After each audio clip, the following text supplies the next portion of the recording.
A'udzubillahiminasyaitonirrajim. Bismillahirrahmanirrahim. Assalamualaikum warahmatullahi wabarakatuh.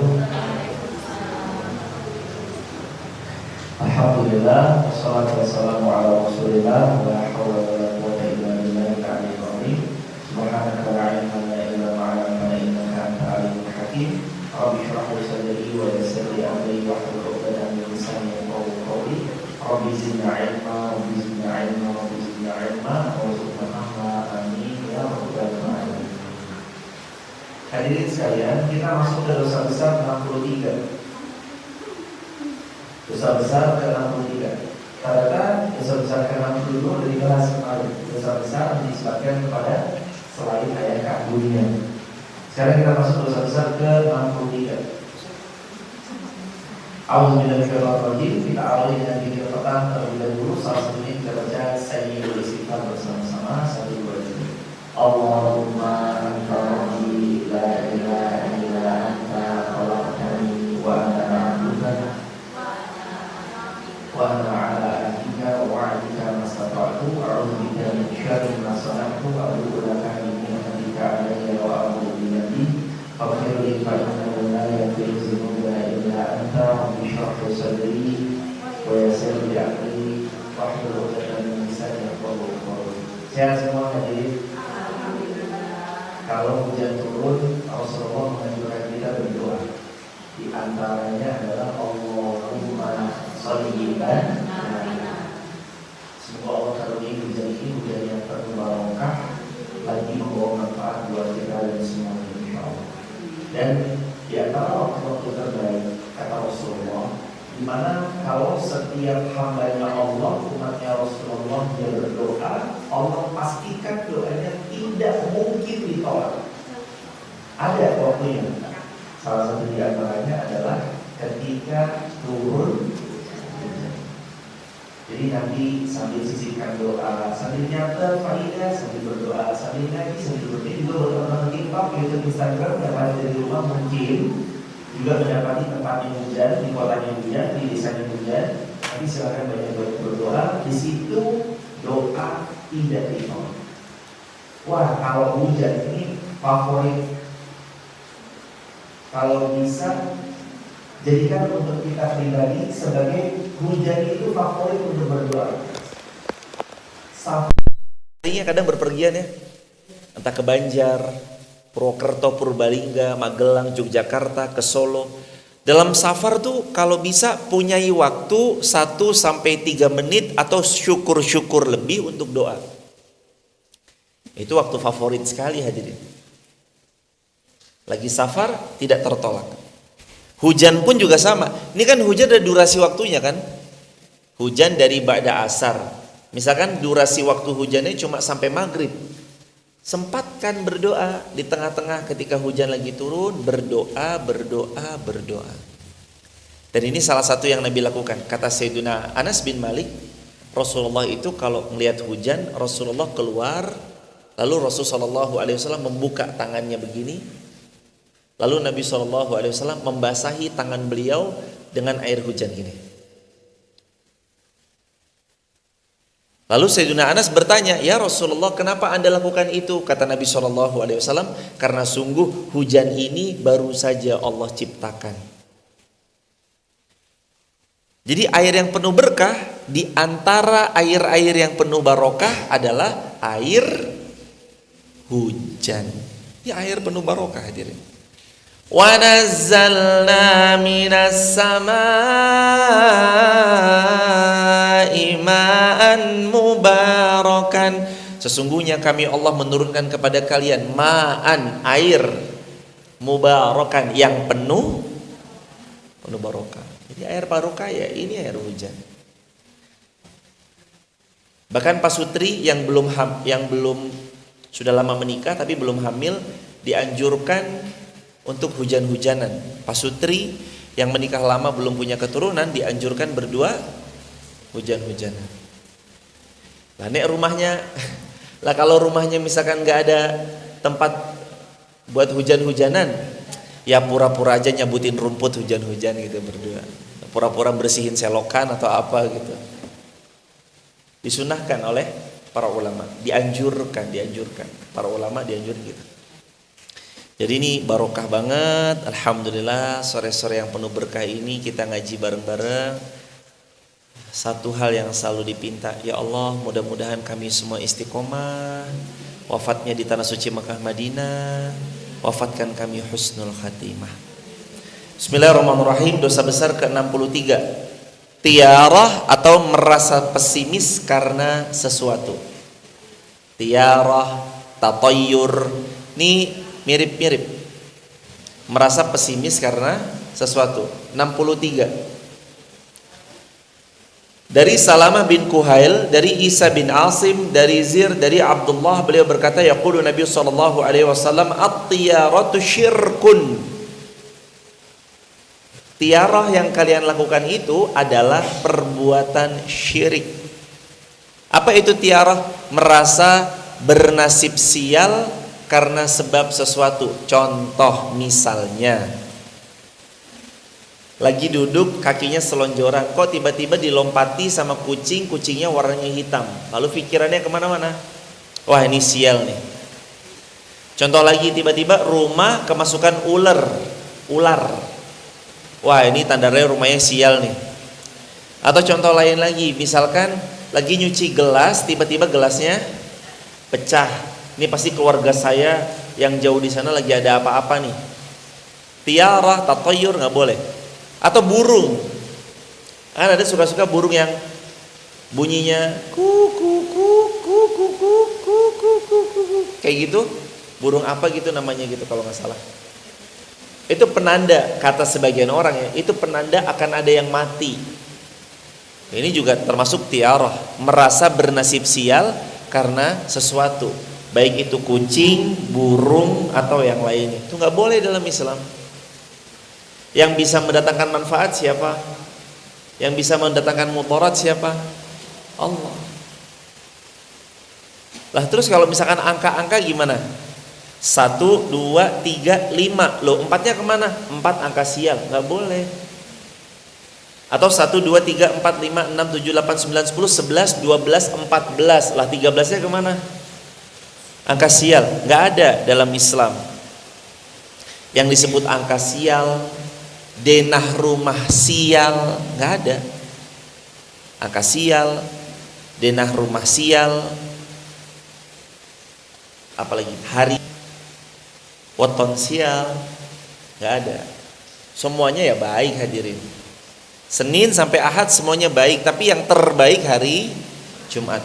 Bulan Muharram, Safar, Rabiul Awal, Rabiul Akhir, Jumadil Ula, Jumadil Ukhra, Rajab, Sya'ban, Muharram, Safar, Rabiul Awal, Rabiul Akhir, Jumadil Ula, Jumadil Ukhra, Rajab, Sya'ban, Ramadan, Zulqa'dah, Zulhijjah. Ulangi. Muharram, Safar, Rabiul Awal, Rabiul Akhir, Jumadil Ula, Jumadil Ukhra, Rajab, Sya'ban, Ramadan, Syawal, Zulqa'dah, Zulhijjah. Dari 12 bulan itu semuanya baik, yang terbaik Ramadan. Jadi nggak boleh, dosa besar nih tiarah, merasa bernasib sial karena sesuatu. Pun nggak boleh juga merasa beruntung karena sesuatu. Tidaklah keberuntungan itu datang kecuali Allah yang mengizinkan. Contoh, kupu-kupu masuk ke dalam rumah, berarti tandanya mau datang tamu. Nggak ada. Matanya kedut-kedutan, berarti ada yang kangen atau rindu. Ada. Tangannya gatel-gatel, berarti mau dapat duit. Gatelin aja setiap hari ya mah. Enggak kayak gitu hadirin. Jadi mudarat itu yang datangkan Allah, manfaat itu yang datangkan Allah, bukan yang lain. Allahumma arhamna bil Quran. Wa ma minna illa walakin Allah yuzhibuhu bil tawakkul. Tiarah itu adalah perbuatan syirik, dan tidaklah kami melainkan orang-orang yang tertimpa praduga dari si tiarah, akan tetapi Allah akan menghilangkan dengan tawakal. Artinya perbuatan yang kayak tadi, merasa bernasib sial karena sesuatu, itu syirik. dan tidak ada yang bisa melemparkan, mendatangkan mudarat atau memberi manfaat pada kalian itu kecuali semuanya hanya Allah. Maka hanya bertawakallah kita kepada Allah. Penentunya itu bukan makhluk, penentunya adalah Allah. Gitu hadirin. Dan Nabi bersabda sallallahu alaihi wasallam, la adwa wala tiyarah wa uhibbul fa'la. Qila ya Rasulullah wa mal fa'lu ya Rasulullah? Qala al kalimatu thayyibah. Kata Nabi sallallahu alaihi wasallam, tidak benar keyakinan bahwa penyakit itu menular dengan sendirinya, dan tidak benar juga kalian meninggalkan pekerjaan kalian karena tatoyur, keyakinan pada burung. Contoh, maksudnya keyakinan pada burung tuh, misalkan ini burung merpati ya jemaah, kan ada ekornya tuh. Nggak boleh kita kerja mengandalkan ekor merpati. Contoh misalkan berangkat kerja enggak, berangkat enggak, dicabut satu-satu sampai habis.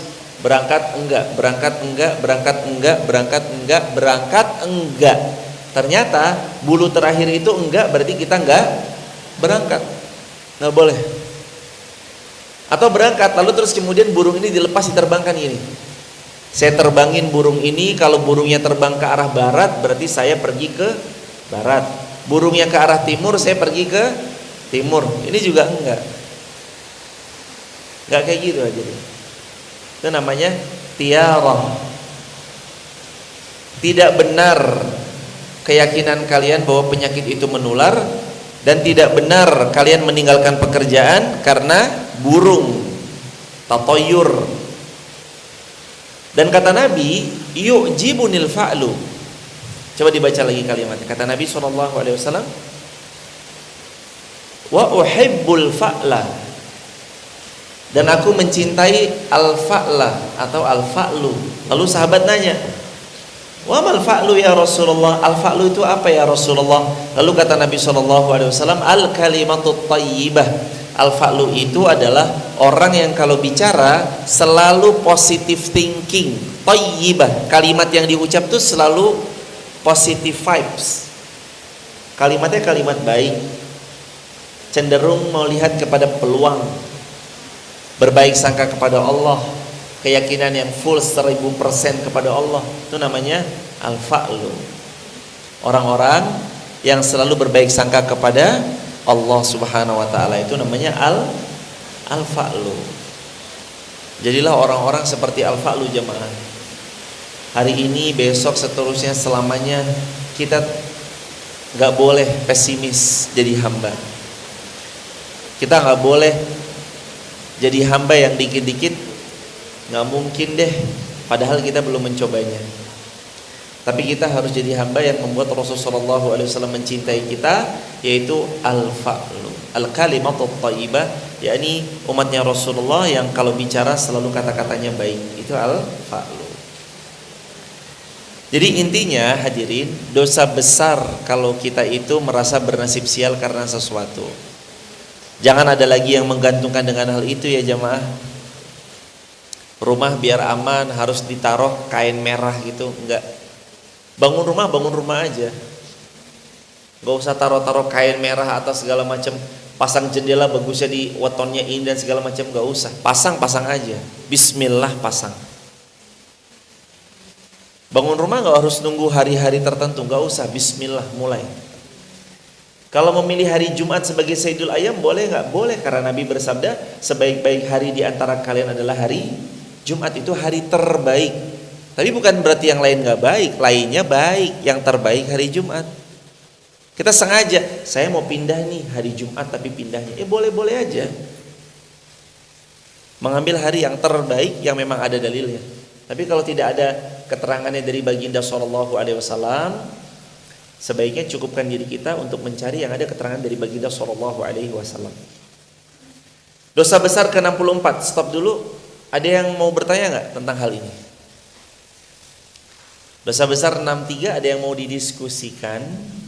Hadirin, teman-teman TikTok, itu Instagram, audionya aman ya? Barakallah. Ada yang mau ditanyakan jemaah tentang tatoyur?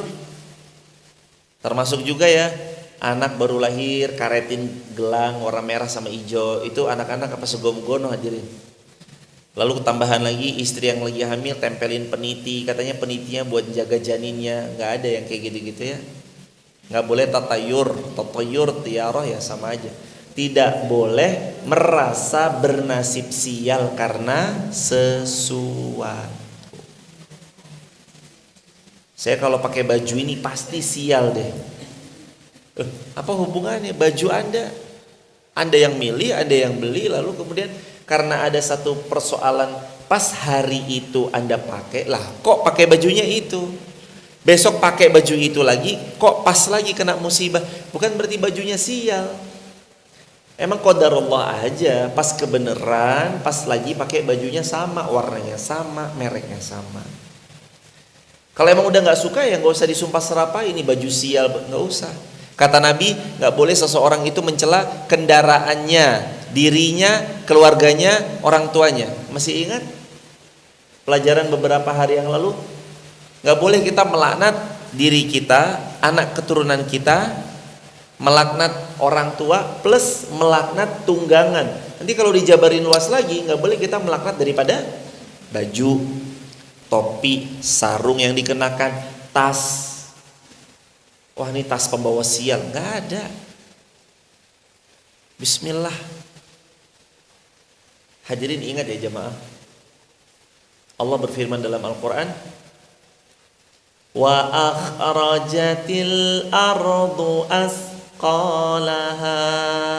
Ketika bumi akhrajatil, mengeluarkan, ardu, bumi itu, asqalaha, apa yang ada di dalamnya. Para ulama bercerita magma keluar, semua kandungan isi bumi, perut-perut yang panas luar biasa itu pada keluar semua pada hari kiamat. Tapi di sisi lain ada juga yang mentadaburi itu sebagai sebuah pengingat bahwa tas itu akan cerita, sejadah ini akan cerita, bolpen akan cerita, uang kita yang kita sedekahkan akan cerita. Yang 100.000 dengan yang 5.000 ngobrol, yang 100.000 sama yang 2.000 ngobrol itu. Alhamdulillah akhirnya saya nyampe juga di kotak infak. Lama banget saya muter-muter ke mall, lama banget saya muter-muter. Iya ya, kamu jarang ya datang ke sini ya. Kalau kamu gimana ya 2.000? Tanya 100.000 kepada sang 2.000. 2.000 bilang, ya kalau saya mah langganan masuk kotak infak sini. Ini teman-teman saya banyak banget nih, abu-abu semuanya. Langganan ya mah. Semua saling, bolpennya, penanya, jepitan antar satu kertas ke kertas yang lain di tengah-tengahnya, covernya, handphonenya, kacamatanya, pakaiannya, semuanya saling bercerita. Saling cerita. Bawa sebanyak mungkin apa yang bisa besok jadi cerita di hadapan Allah. Bawa sebanyak mungkin. Dan kalaupun ada barang di rumah kita yang rasa-rasanya cukup bagi kita mengenakan 1, 2 atau maksimal 3 barang itu, cukupkan diri kita untuk 1, 2 dan 3 barang itu. Karena perjalanan kita kan gak cuma di dunia jemaah, hisabnya kita kan panjang. Panjang bukan main. Kita punya mobil 10 pun gak 10-10-nya dipakai kan. Jam 7 sampai jam 8 naik mobil yang pertama, nanti jam 8 sampai jam 9 naik mobil yang kedua, jam 9 sampai jam 10 naik mobil yang ketiga. Enggak.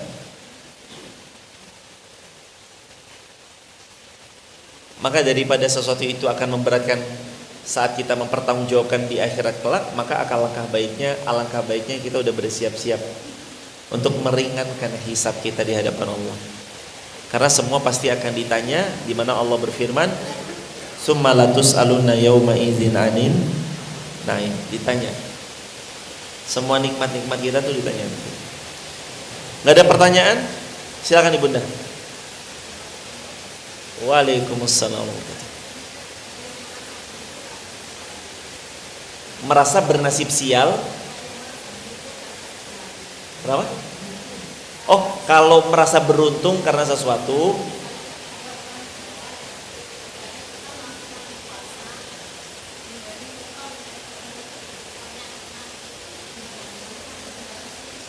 Iya, jazakumullah khairan. Semoga Allah memuliakan ibunda segala besar. An-Nabi SAW belum pernah melakukan hal tersebut. Emang baiknya karena kita udah punya tuntunan terbaik, yakni Rasulullah SAW, dan Allah Subhanahu Wa Taala berfirman dalam Al-Quran, alangkah baiknya kita mencukupkan diri dengan apa yang Nabi telah teladankan kepada kita. Tinggal di copy dan di paste semampu kita. Fattaqullaha mastata'tum. Bertakwa kepada Allah semampu yang bisa kalian lakukan.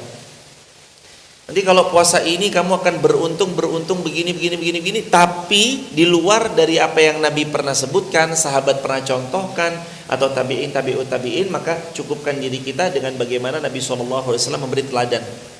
Kalau yang diada-ada. Tapi kalau puasa yang memang Nabi sebutkan, contoh puasa Senin Kamis kalian, di antara Senin dan Kamis amalan itu naik kepada Allah dan aku suka kalau amalanku naik di hadapan Allah sedangkan aku dalam kondisi berpuasa. Lalu Nabi bersabda, siapa yang puasa 6 hari di bulan Syawal seolah-olah puasa 1 tahun penuh. Lalu Nabi bersabda lagi, siapa yang puasa Asyura maka diampuni dosanya daripada setahun yang lalu. Siapa yang puasa Arafah maka diampuni dosanya 2 tahun.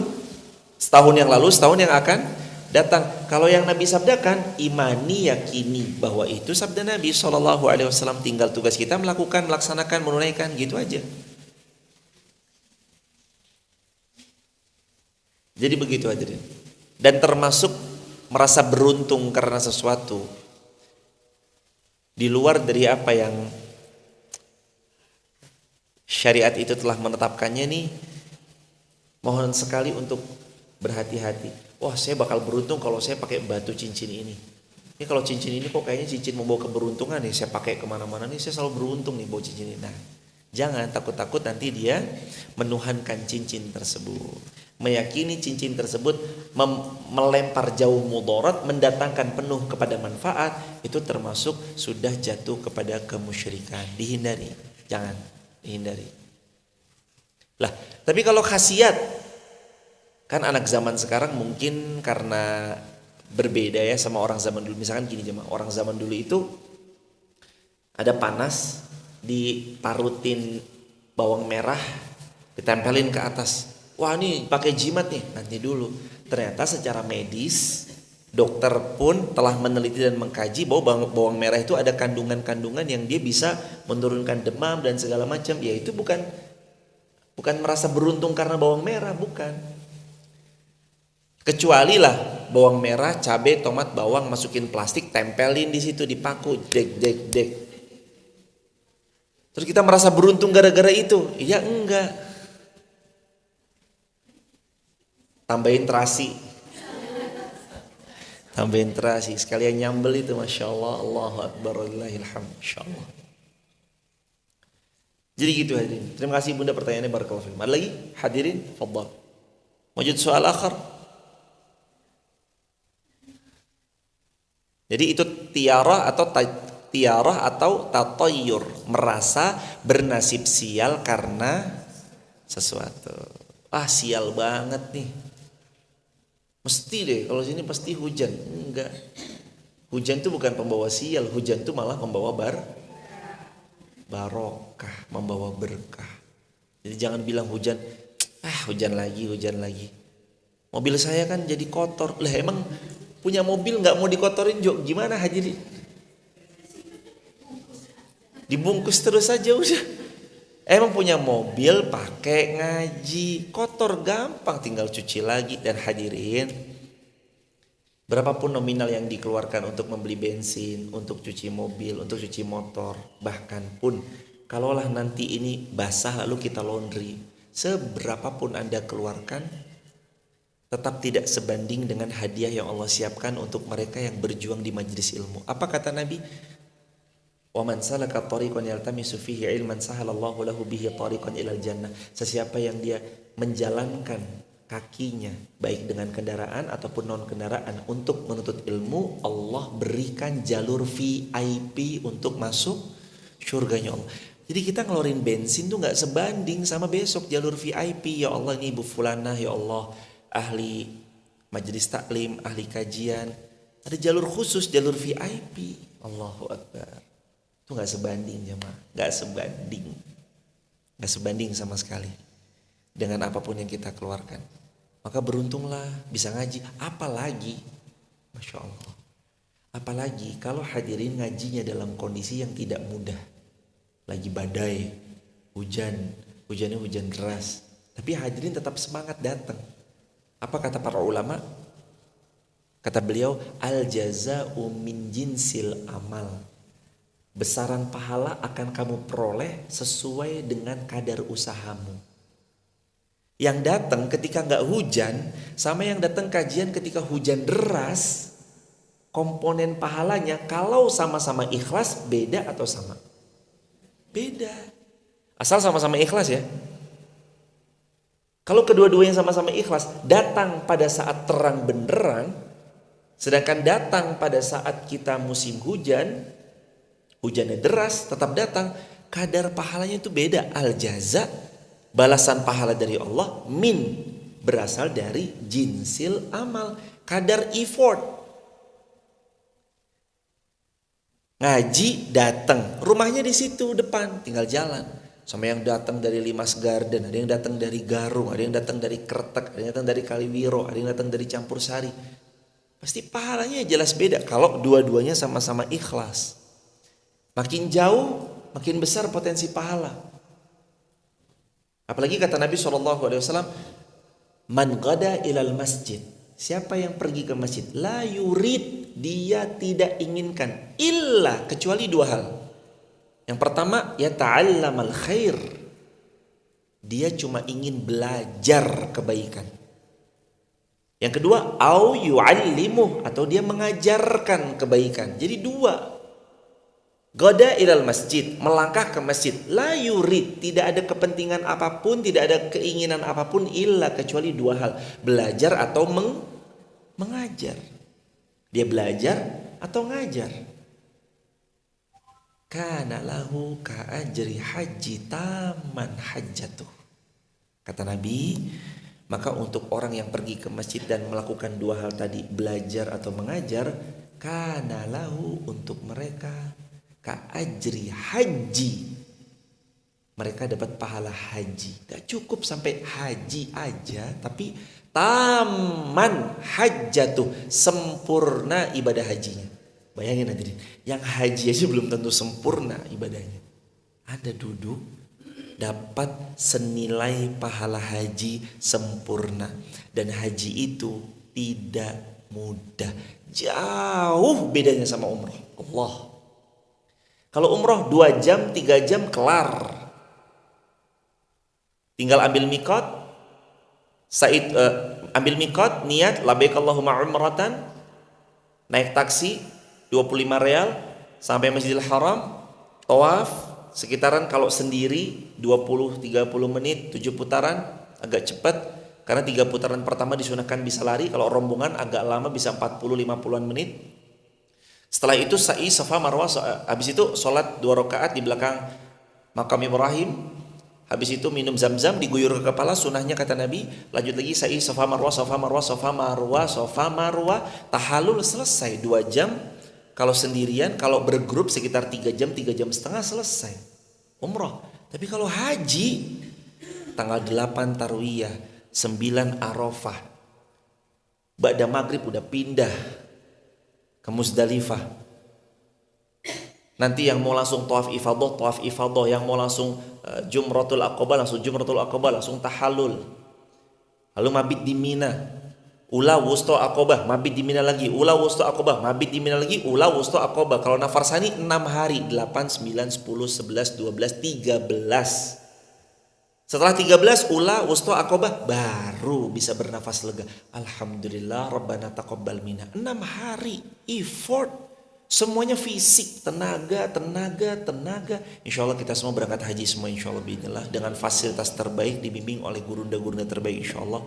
Umrah pun juga demikian. Hadirin, Anda datang majelis ilmu, luar biasa Allah kasih pahala haji taman hajjatuh, pahala haji sempurna. Semangat hadirin. Ada lagi yang mau ditanyakan? Fadhal hadirin. Baik, kalau nggak ada kita lanjut ke 64. minum menggunakan wadah yang terbuat dari emas dan perak. Yaqulu Nabi sallallahu alaihi wasallam, la talbisul harira walad dibaj wala tashrabu fi aniyatiz zahab wal fiddah. Kata Nabi sallallahu alaihi wasallam, janganlah kalian mengenakan sutra dan dibaj. Dibaj itu artinya sutra yang tebal di atas rata-rata, yang lebih premium lagi, yang lebih mahal lagi. Dari kelas-kelas itu jemaah. Dibaj, sutra yang bagus luar biasa. Dan janganlah kalian minum menggunakan bejana dari emas. Ingat, ini untuk siapa?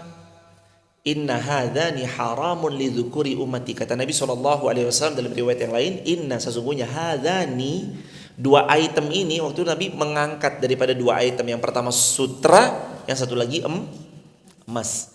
Inna, sesungguhnya hadzani, dua perihal ini, sutra dan emas, haramun lidzukuri ummati, haramnya hanya berlaku untuk umatku yang laki-laki.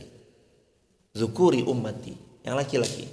Tapi kalau untuk perempuan sutra halal dipakai, emas boleh dipakai. Jangan kalian mengenakan sutra, ini buat laki-laki. Kalau buat perempuan boleh. Dan janganlah kalian meminum menggunakan bejana yang terbuat dari emas dan perak. Enggak boleh. Kalau emas dan perak untuk minum berlaku larangannya untuk perempuan maupun laki-laki. Tapi emas untuk dikenakan boleh untuk perempuan, terlarang untuk laki-laki. Jangan misalkan saking kayanya piringnya dari emas. Habis pulang dari Papua nambang gitu emas gitu, emas semua gitu misalkan. Tetap aja hadirin, nggak boleh dalam Islam.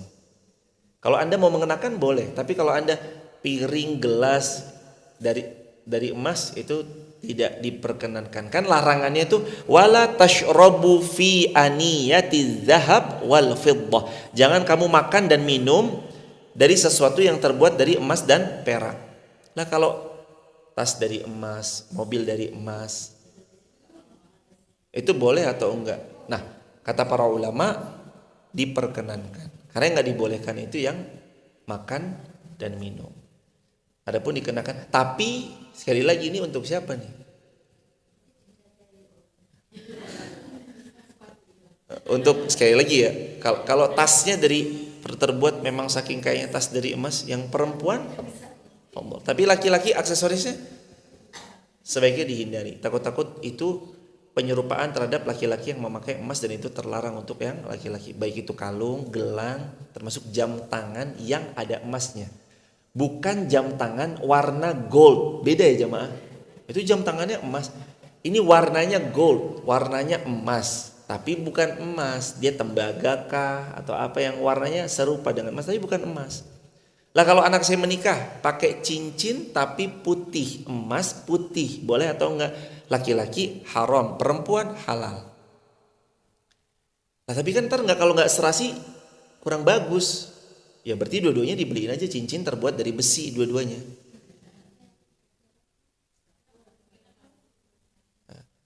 Laki-laki juga sebaiknya tidak menggunakan itu. Kalau besi boleh ya. Emas putih, emas merah, ataupun perak dihindari untuk yang laki-laki. Yang perempuan silakan. Lah kalau misalkan gini, ini beliin untuk yang perempuan aja, yang laki-laki pakai besi, boleh silakan. Tapi kalau untuk kan biasanya habis ijab kabul tuh kan sah terus berdoa terus ayo foto tanda tangan terus memperlihatkan cincinnya ini loh sama buku nikahnya kan di foto gitu kan. Iya, itu dia harus memastikan yang tertempel di tangan laki-lakinya itu besi, cincin dari besi, bukan dari zahab wal fiddah, emas ataupun perak. Gitu. Maka sebaiknya sih mencukupkan aja dari cincin dari besi, itu udah cukup. Laki-laki hindari emas putih sekalipun tidak. Laki-laki ya, tapi kalau perempuan bebas silakan. Lalu kata Nabi, wala ta'kulu fi sihafiha, jangan kalian itu makan dari piring yang terbuat dari emas dan perak. Fa innaha lahum fid dunya wa lakum fil akhirah. Kamu tuh tenang aja. Mungkin raja-raja dunia punya piring gelas dari emas dan perak, tapi buat kamu tuh di sini dilarang. Ini ujian bagimu karena Allah sudah siapkan fil akhirah. Wa lakum fil akhirah. Jatahmu nanti emas, perak, semuanya di surganya Allah. Dan catat, sesungguhnya surga tidak pernah bisa dibayangkan. Tidak terlihat oleh mata, tidak terdengar oleh telinga, tidak bisa dibayangkan dalam hati. Bagus ya, bukan main. Dan masuk surga tinggal tergantung Allah maunya kita pulang kapan. Ingat, syarat mati tidak harus sakit, sehat pun tanpa gejala sakit pun ada yang wafat. Ingat, syarat mati tidak harus tua renta, yang masih muda pun banyak. Ingat, syarat mati gak harus kecelakaan dulu, lagi duduk-duduk santai berbicara ngobrol-ngobrol ceria pun bisa meninggal secara mendadak. Kemarin saya baru dari Papua Makassar, Makassar Jogja, Jogja Jakarta. Sampai Jakarta ngisi, pulang sorenya langsung ke Jogja, Jogja Wonosobo. Di Jakarta saya Mas Rizky Herman lagi makan. Di depan ada orang meninggal jatuh. Ya Mas ya, lagi makan atau jatuh orang. Dipanggil dokter tuh, dikerbutin biasa dipanggil dokter. Di Bandara Soekarno-Hatta panggil dokter. Dokter nyatakan ini kayaknya udah nggak ada, ya udah diambil tenda, tandu terus ditutup. Inna lillahi wa inna ilaihi rajiun. Dan hadirin, buat orang beriman, kematian itu kan yang dinanti-nanti, yang ditunggu-tunggu. Masa yang mau ketemu Allah nggak seneng? Jamaah mau ketemu Allah seneng nggak? Ya harusnya seneng tuh jamaah. Ya makanya siap-siap aja dari sekarang. Bo enjoy aja gitu jamaah. Kalau ngomongin kematian tuh yang bo enjoy aja gitu hadirin. Jangan terus kemudian ngomong mati ya, saya belum siap ya gitu. Lah, kalau kita belum siap, pertanda Allah sayang. Makanya dihadirkan pengingat itu supaya siap. Dah pokoknya wayahnya sholat subuh, wayahnya sholat zuhur ya zuhuran, asar ya asaran, maghriban, isyaan, dah sholat 5 waktu. Wayahnya Ramadan, puasa Ramadan. Ada suami berbakti, taat, layani dengan semaksimal mungkin. Kalau suami lagi pergi dinas, keluar kota untuk beberapa hari, jaga kehormatan diri.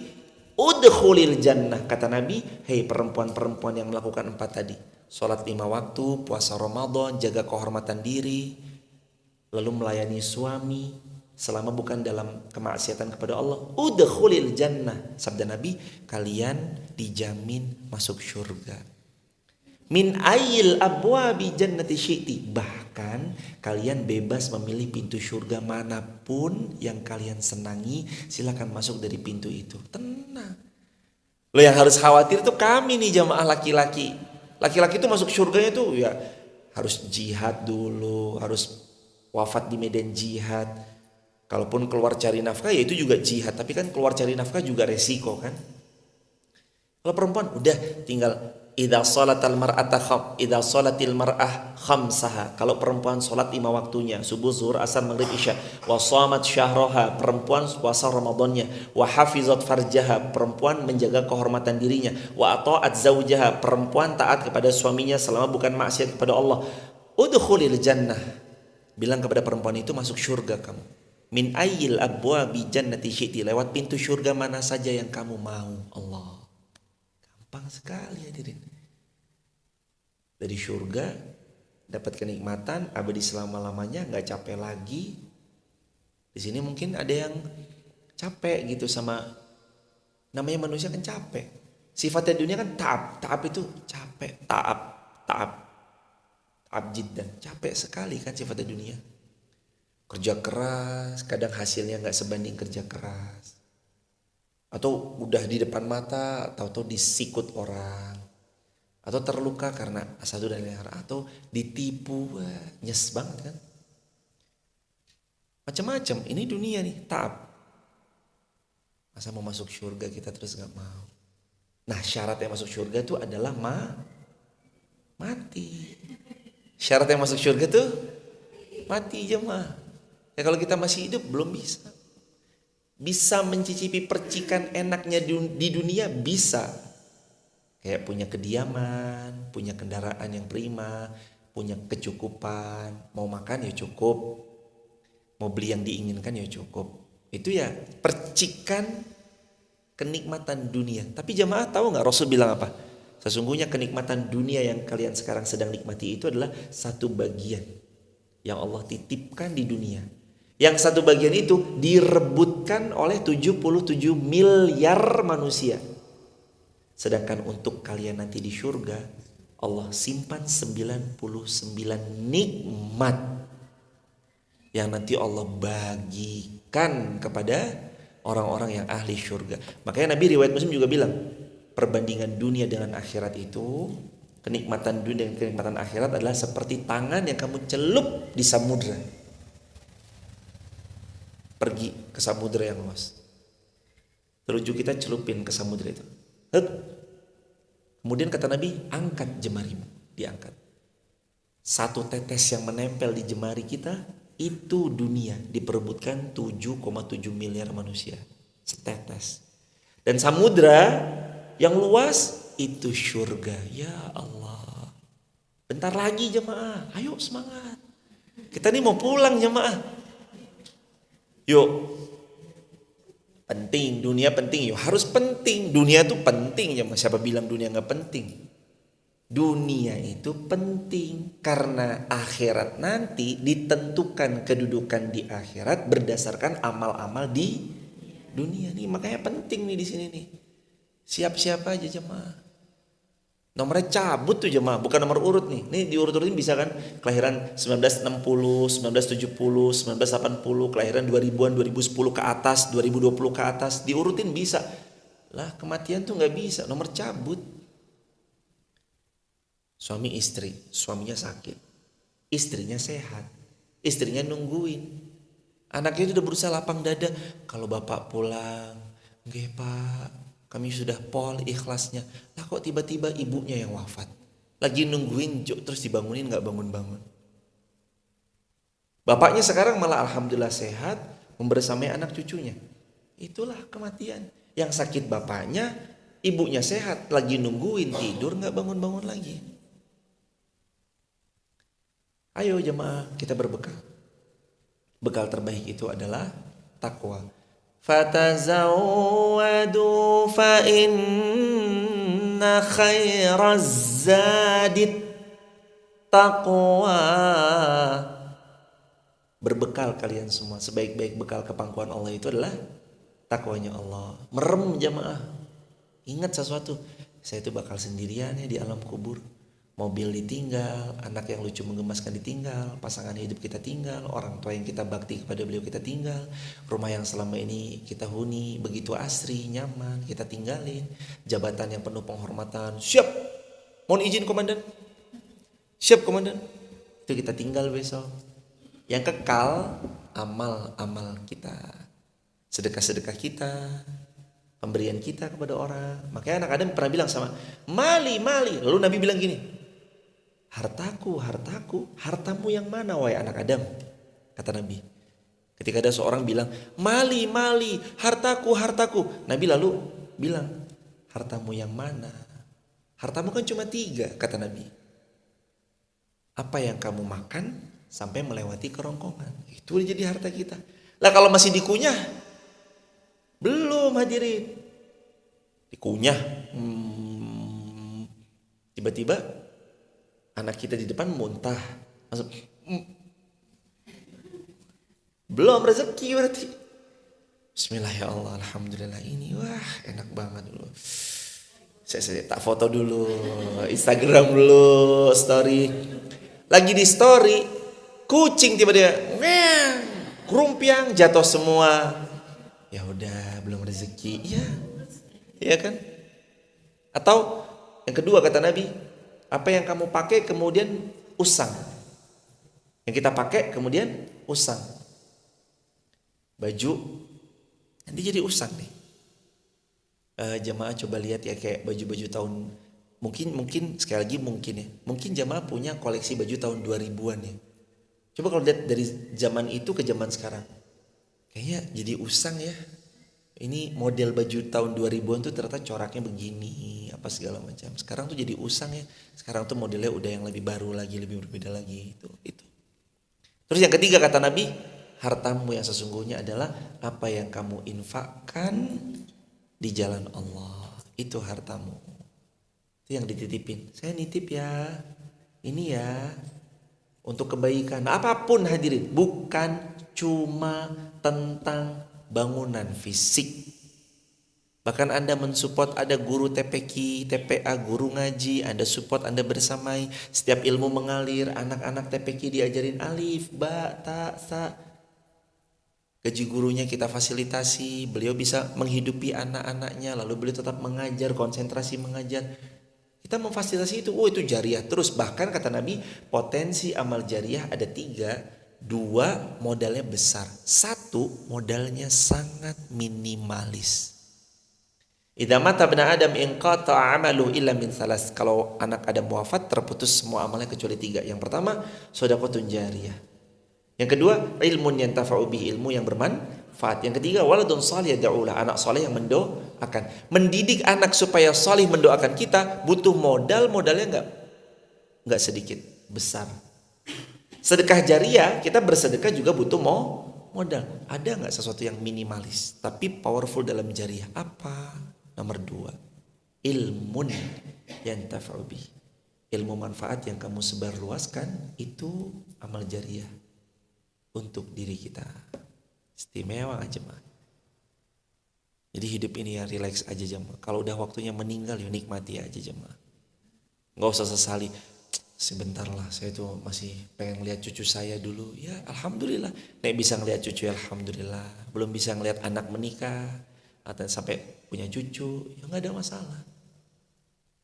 Atau juga nanti semuanya akan berpulang juga.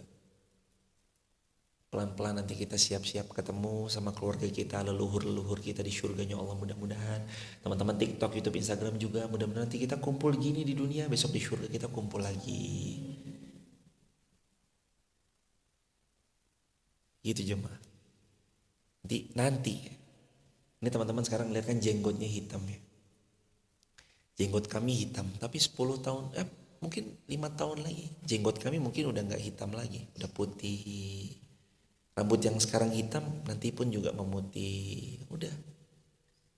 Mumpung alhamdulillah sekarang dikasih kesehatan, kesempatan, pakai buat ngaji. Paket data pakai buat ngaji. Ada wifi pakai buat ngaji. Gak bisa datang ke Wonosobo, live streaming. Semudah itu loh zaman sekarang. Di mana-mana ngaji. Di Jakarta tuh ngaji udah jadi lifestyle jemaah. Di kota-kota besar, bukan Jakarta aja tapi di kota-kota besar, dan kayaknya ini di Wonosobo juga hampir udah jadi lifestyle. Pagi ngaji jam 8 sampai jam 9, udah lifestyle-nya tuh. Udah jadi lifestyle. Lifestyle bagus yang mana ini adalah satu hal yang positif. Sama kayak dulu jilbab belum dikenal, sekarang sudah mulai dikenali. Dulu itikaf belum masyhur, sekarang itikaf sudah mulai masyhur, di mana-mana ada itikaf, bahkan masjid itu berlomba-lomba nih, besok Ramadan ini berlomba-lomba nih. Menyediakan mana itikaf dengan benefit yang paling powerful. Itikaf udah mah buka puasa gratis, sahur gratis, tempat tidurnya representatif, nyaman, dapat selimut, gratis laundry, jamaah tinggal mikir ngaji, nggak mikir nyuci, semuanya udah disiapin. Plus biaya pendaftarannya gratis, wah itu. Jadi rebutan itu. Iktikaf. Dulunya kan kita nggak tahu. Itulah jemaah yang namanya perubahan zaman. Jadi zaman ini khawatir ya perlu, tapi nggak usah berlebihan juga. Kan kita khawatir ya sama amala qaumi Lut, kan kita juga khawatir ya. Orang-orang yang beramal kaum Lut itu, man amila amala qaumi Lut, mereka-mereka yang suka ngamalin perbuatan kaum Nabi Lut, yang lagi bete kita ya khawatir, tapi ya santai aja, relax aja, dibawa santai. Yang penting masih ada yang mau ngaji, deres, belajar, baca Quran, pasti hidupnya ayem antrem, ayem tentrem, adem ayem tentrem, pasti kayak gitu jemaah. Innalladzi ya'kulu aw yashrabu fi ina'i dzahab wal fiddah innama yujarjiru fi batnihi nar jahannam. Sesiapa yang dia makan dan minum menggunakan bejana, baik piring maupun gelas, termasuk sendok garpunya, dari emas maupun perak, innama yujarjir fi batni, adalah dia termasuk orang yang memasukkan ke dalam perut mereka nar jahannam, bagian daripada api-api neraka. Jangan coba-coba jemaah. Pokoknya mah piring yang normal-normal aja lah. Kalau nggak piring beling, kaca beling, ya piring kita piring plastik itu aja wes. Atau apalagi tuh? Ya seng sama keramik, porselen. Yang normal-normal aja lah. Begitu hadirin. Atau mau yang lebih tradisional lagi? Godong. Daun apa namanya? Daun pisang. Lah itu juga karunia Allah. Kalau jemaah fikir coba. Tiap hari daun pisang tuh dipotongin terus aja jemaah. Kok ada terus? Siapa yang nyiapin kalau bukan Allah itu? Ayam berapa juta ayam setiap hari dipotong? Ada terus. Kambing, sapi berapa juta kaum muslimin ketika Idul Adha memotong untuk kurban. Tapi ada terus. Itulah Allah Ar-Razzaq.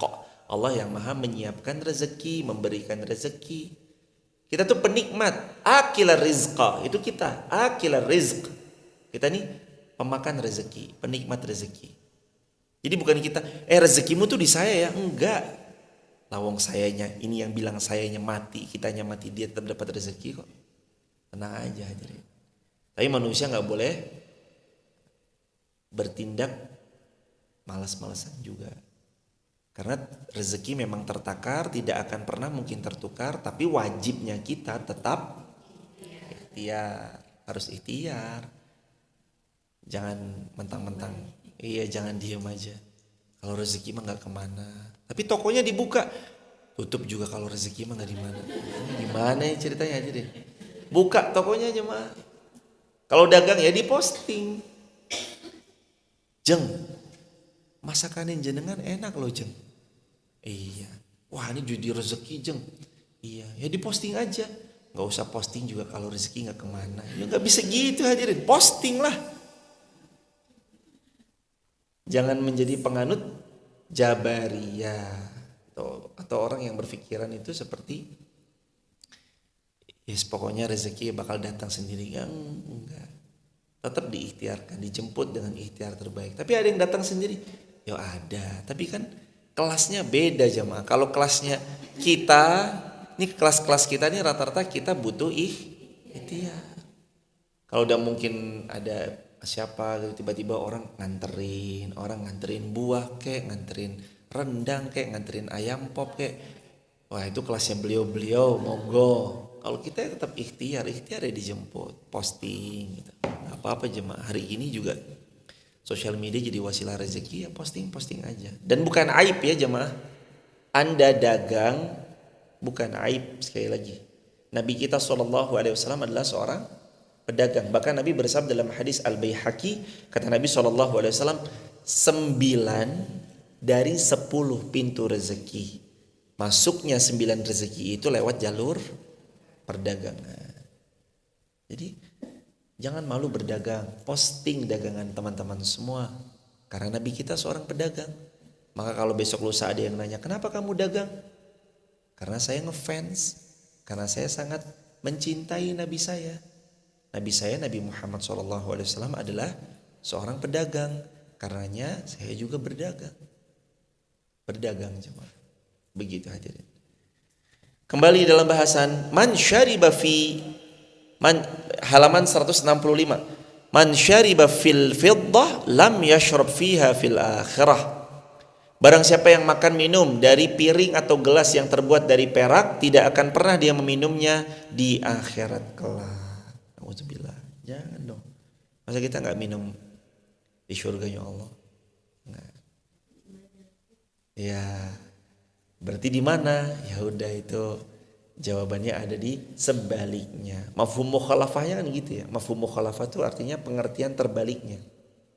Ya kalau nggak pagi berarti sore, kalau nggak siang berarti malam, kalau nggak surga, ya itu dia. Makanya yang punya piring gelas dari emas perak ya jual aja jamaah.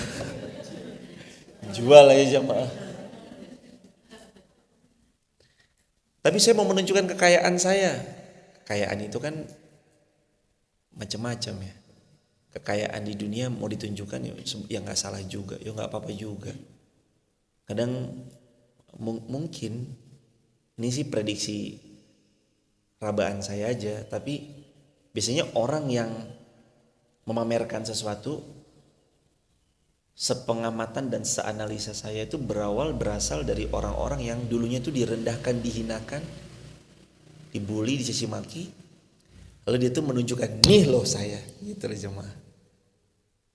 Dulu dia tuh pernah mungkin, anaknya orang miskin, nggak boleh main ke rumahku sini ya. Mungkin sakit hati di sini, terus dia posting, alhamdulillah rumahku setelah 10 tahun aku kerja keras nih gini.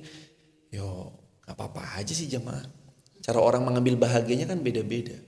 Mungkin itu cara beliau ngerasa, dulu ya Allah aku dihina, ya Allah direndahkan, ya Allah sekarang ini mau bersyukur padamu ya Allah, biar dia juga ngelihat, nih 10 tahun berlalu, alhamdulillah dulu aku yang gak boleh masuk ke rumahnya karena dikatain orang miskin, sekarang sudah, yuk monggo aja. Itu cara orang mengekspresikan kebahagiaan kan ya beda-beda.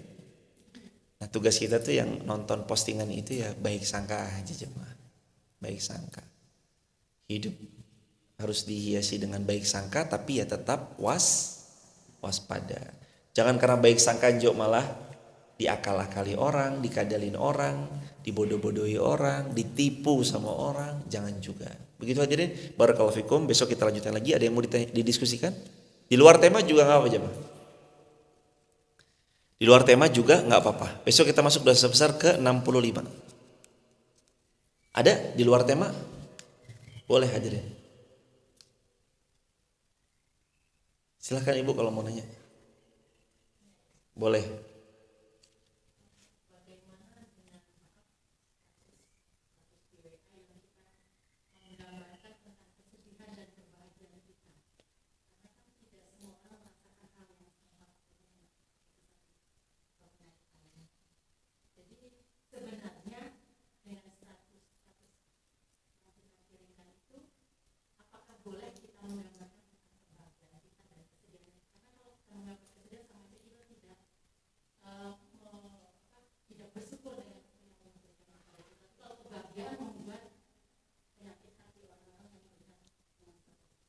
Siap. Ibunda jamaah yang dirahmati Allah, semoga Allah memberkati ibunda yang bertanya surga besar dan surga muslimin dimanapun berada. Kalau kita posting buruk, ya nanti nggak bersyukur sama Allah karena terlalu banyak mengeluh di sosial media. Memang sebaiknya sih kalau kita dapat sesuatu yang kurang mengenakan, cukup kita dan Allah yang tahu aja. Wabil khusus, ini teman-teman dipotong videonya, upload ke TikTok sama upload ke WhatsApp, upload kemana-mana ya. Potong, udah siap-siap dipotong, screen video. Bismillahirrahmanirrahim. Teruntuk anak-anak rantau, seberdarah apapun pengalaman kalian dan semenyakitkan apapun upaya usaha kalian dalam berjuang di tanah rantau, orang rumah jangan sampai tahu. Udah orang rumah mah taunya kita mah tetap aman, tenang, nyaman. Berdarah-darahnya kita di tanah rantau tuh cukup kita aja yang tahu udah. Ini wabil khusus untuk anak rantau. Postingnya yang membahagiakan lah. Itu satu sih. Kembali ya ibunda ke pertanyaan ibunda. Lah kalau posting buruk nggak bersyukur sama Allah, posting baik kena penyakit ain. Jo berarti solusinya nggak usah posting. Ya nggak gitu juga jemaah. Bahwa sekarang handphone ini namanya waki. Waki itu artinya realitas. Ini bukan barang mewah lagi. Dulu tahun 2000-an ini barang mewah. Yang punya handphone cuma orang-orang yang punya duit. Beli nomornya aja satu nomor 500.000. Dulu sekali SMS aja 1.000 rupiah. Tapi sekarang ini udah jadi waki, realitas. Dimana ini bukan lagi buat gaya-gayaan, tapi ini benar-benar kebutuhan. Orang dari tengah sawah habis macul jemaah, gini-gini loh jemaah. Dan terus sekarang Allah Subhanahu wa taala tidaklah ma khalaqta subhanah ma khalaqta hadza batila. Subhanak. Maha suci engkau ya Allah, ma khalaqta hadza batila. Tidaklah engkau menciptakan sesuatu atau menghadirkan sesuatu secara sia-sia, secara batil-batil itu nggak mungkin. Artinya dengan handphone pun Allah mau kita berperan. Maka saya cenderung kepada pendapatnya Imam Abul Hasan Asyadzili. Kalau zaman dulu aja Imam Abdul Hasan bilang sama murid-muridnya, wahai murid-muridku, tampakkan kesolehan dan ketaatan-ketaatan kalian, tampakkan amal baik kalian. Sudah datang masanya di mana orang bangga dengan maksiat-maksiatnya, engkau tampakkan wahai murid-muridku. Ini Abdul Hasan Syadzili udah lama sekali beliau wafat jemaah. Zaman itu, apalagi zaman sekarang. Maka saya condong pada pendapat yang Imam Abdul Hasan Asy-Syadzili ini. Posting yang baik-baik. Kalau ada kebahagiaan, niatkan semua karena Allah. Lagi-lagi kan innamal a'malu binniyat. Bismillah ya Allah, saya posting ngaji. Bismillahirrahmanirrahim, lagi ngaji. Masya Allah, tabarakallah. Loh, tergantung itu loh jemaah. Lihat dari angle mana, sudut pandang pendengki. Allah, baru pertama kali ngaji.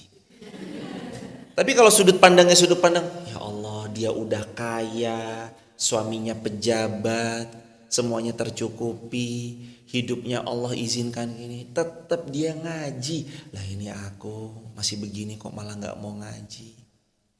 Itu beliau-beliau aja sudah sampai pada titik itu, sekarang sudah pada berhijrah. Dulu pakai bajunya yang kurang-kurang, sekarang pakai bajunya yang menutup, sudah mau hijrah. Beliau aja mau ngaji loh, yuk masa kita gak mau ngaji? Yuk berubah. Nah, sudut pandang aja. Dan saya saran setiap kali kita mau posting ucap bismillah. Hampir semua postingan yang saya posting di TikTok saya, Instagram kami, di TikTok kami, Instagram kami ataupun di YouTube kami, sebelum kami post pasti kami bilang bismillah. Ya Allah mau posting TikTok, bismillah. Klik. Selamat, video Anda terunggah. Selalu gitu. Jadi nanti kembali kepada niatnya ibunda. Postinglah yang baik-baik. Umroh jangan diposting. Tergantung juga. Saya kemarin cerita jemaah, saya di lift waktu haji furoda kemarin. Pas hajian tuh ketemu sama seorang ibu. Beliau bilang, ya Allah Ustadz, saya tuh sering pakai soundnya Ustadz. Yang ya Allah berangkatkan kami haji furoda. Lah kok saya tuh ngamin-ngamin terus Ustadz. Amin ya Allah, ini ya Allah saya mau haji, ya Allah mau. Beneran jemaah. Kita videonya tuh pendek. Boleh jadi video pendek itu menyemangati orang loh jemaah. Video pendek tuh menyemangati orang loh. Saya kemarin lagi capek sekali. Lah ada muncul video, yang paling baik sama kita itu Allah. Lah kok pas banget kayak diceramahin sama orang.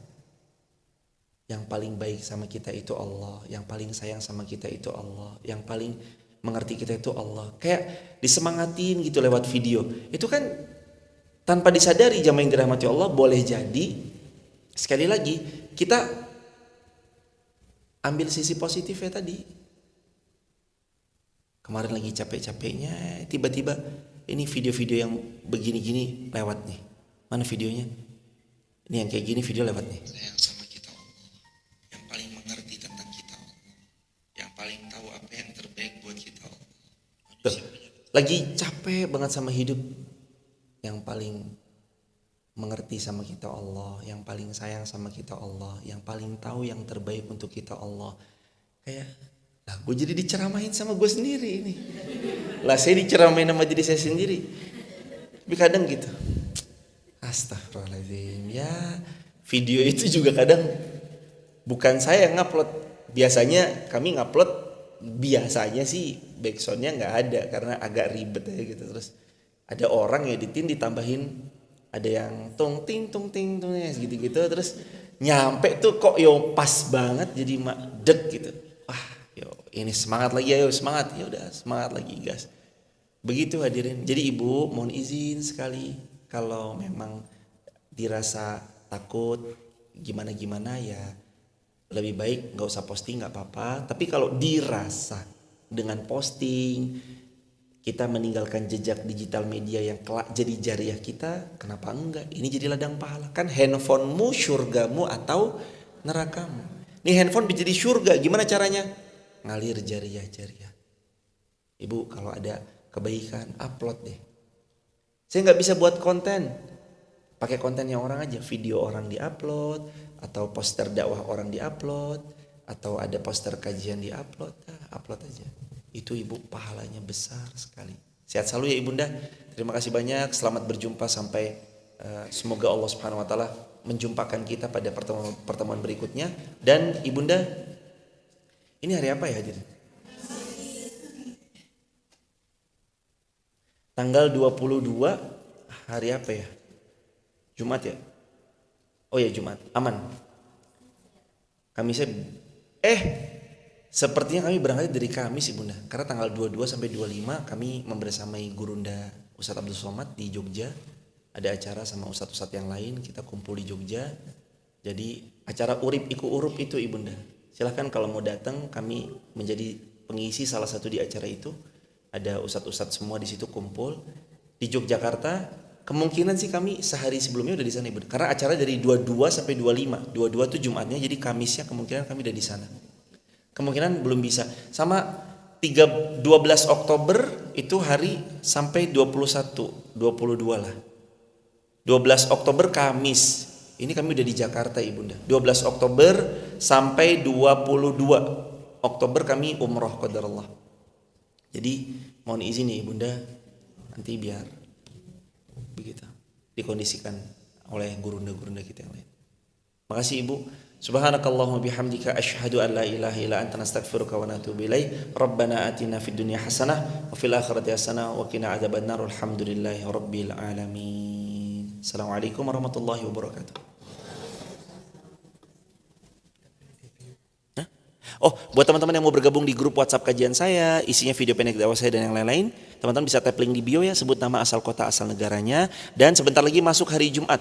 Begitu azan kumandang maghrib masuk hari Jumat. Buat teman-teman yang mau mensupport daripada Masjid Muhammad Al-Fatih, sekolah Hafiz Quran Masjid Muhammad Al-Fatih yang sekarang udah ada 11 santrinya, teman-teman mau support daripada guru-gurunya dan apa segala macamnya, menjadi pahala jariah untuk kita bersama-sama, teman-teman juga bisa tap link di bio saja. Insya Allah kita sama-sama belajar untuk punya tabungan di hari kiamat kelak, mudah-mudahan. Amin ya rabbal alamin. Assalamualaikum warahmatullahi wabarakatuh.